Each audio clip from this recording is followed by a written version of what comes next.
Hey, what's up guys? Okay, so this week's chapter actually starts off with something that's a little disappointing, possibly only to me though, and that's basically we start off with the character sheet for Couchwell being the cover page of the chapter, and unfortunately, according to the cover page, we end up finding out that Couchwell apparently doesn't have an Ether Gear ability, because under the power section, it just says that she likes to eat, which could potentially end up being Hero just kind of hinting at what her ability is going to be when he reveals it later on, which if that's the case, I would guess that her ability might be something along the lines of like, if she were to eat something, she'd gain the properties of that thing.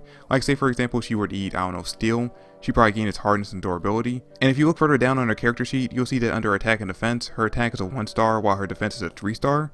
So she actually did have the ability that allowed her to gain the properties of anything she eats, like metal or anything that's hard and durable, then she could actually end up being a pretty useful tank for the team. And another possibility is that she could have an ability that's similar to Fat Gum over in My Hero Academia, where the more she eats, the fatter she gets, the more durable she is. So again, another possibility for her to be the tank for the team.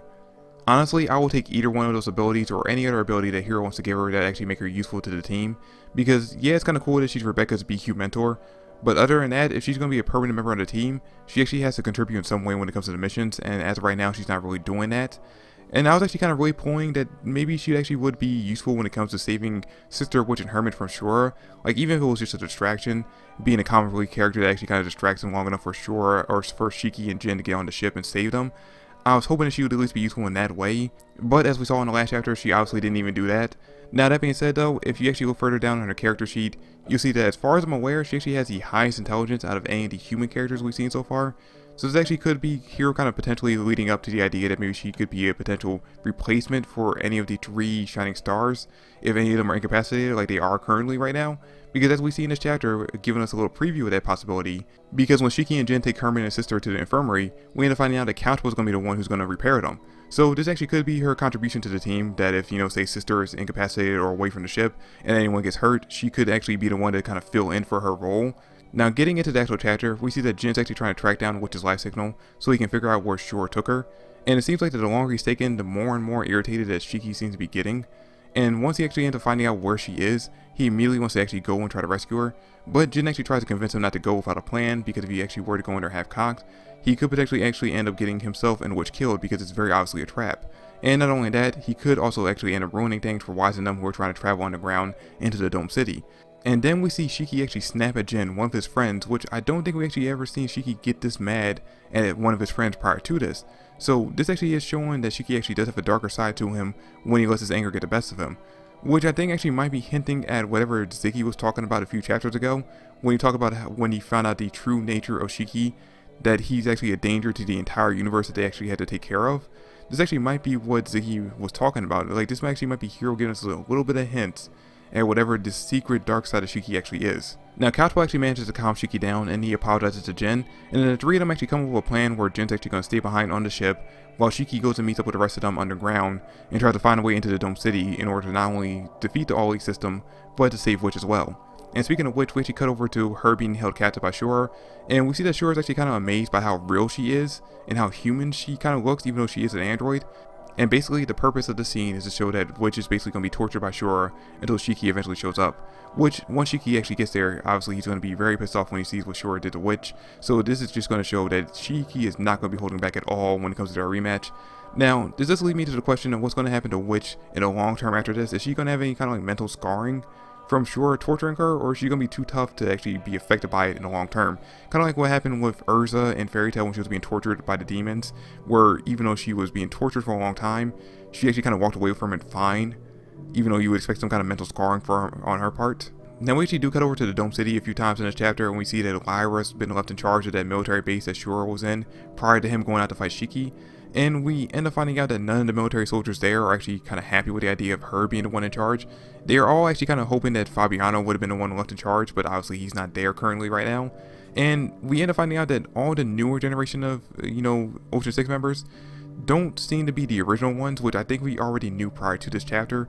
But it seems like all the soldiers are kind of disappointed with the newer generation, actually kind of like the older generation that Nero had handpicked prior to them. But pretty much the entirety of the Dome City part of the chapter is just showing off that Lyra's kind of been left in charge, and that her ability is to manipulate cards, which, by the way, interesting fact, originally Lyra's ability, when the person that actually submitted her character fan sheet submitted to the competition, originally her ability had to do with dice, But because Hiro actually planned on having Poseidon Arrow's ability have something to do with dice, he asked them if they could change it to cards instead, which the person agreed to. So that's how Lyra ended up becoming an Ocean 6 member. And besides foreshadowing the fact that Lyra and each of the Ocean 6 members are going to have a fight at some point in this arc, which we kind of already knew, it seems like this part of the chapter was just here to kind of showcase Lyra's personality, which takes me back to what I said in the last chapter, how I thought maybe each of the Ocean 6 members were kind of more along the lines of Milani, where they were more afraid of Shura and disagreed with him, but they didn't want to act out against him out of fear of death.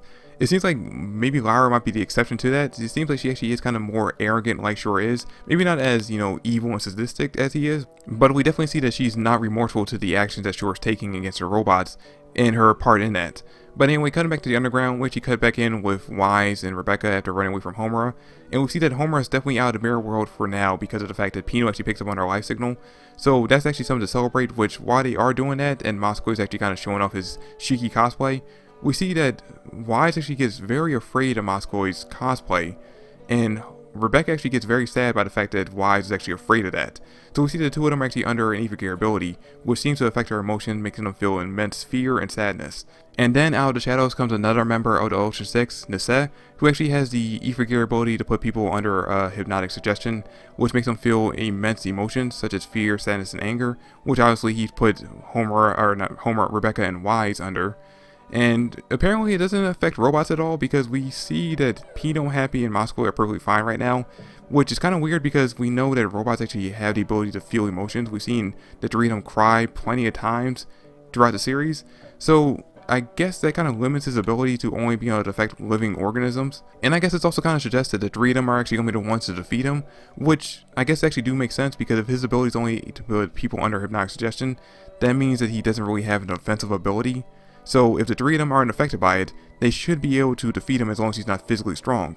And you know what, after reading this chapter and getting to the end of it, I actually found it kind of funny because a few days prior to this chapter coming out, someone had posted on Twitter under the guy who actually usually leaks out the leaks for Eden Zero each week. Under one of his comment sections on Twitter, they actually put out that it would be kind of interesting if in the next few chapters we actually get to see Moscow finally push that button and actually fight off against an opponent, and seeing that he actually probably is immensely powerful. And it honestly seems like we actually might be going towards that, unless Homer actually ends up being the one to show up and actually defeat Nise herself. Or it could be that Rebecca or Wise actually overcomes their emotions and manage to defeat them themselves. Personally, I'm kind of rooting more for the idea of Moscow pushing that button and we finally getting to see what it does. But anyway guys, that's it for the video. Thanks for watching. I hope you enjoyed. If you did, please drop me a like and subscribe to the channel. I would greatly appreciate it. Let me know in the comment section down below what you thought about what I had to say about the chapter, and I will catch you guys in the next video. Look out for this Thursday, because assuming that the chapter comes out, I'm potentially going to start reviewing Kaiju number 8 every week when it comes out. So look out for that video coming out this Thursday or possibly this Friday morning. But anyway, that's it for the video guys. Peace out.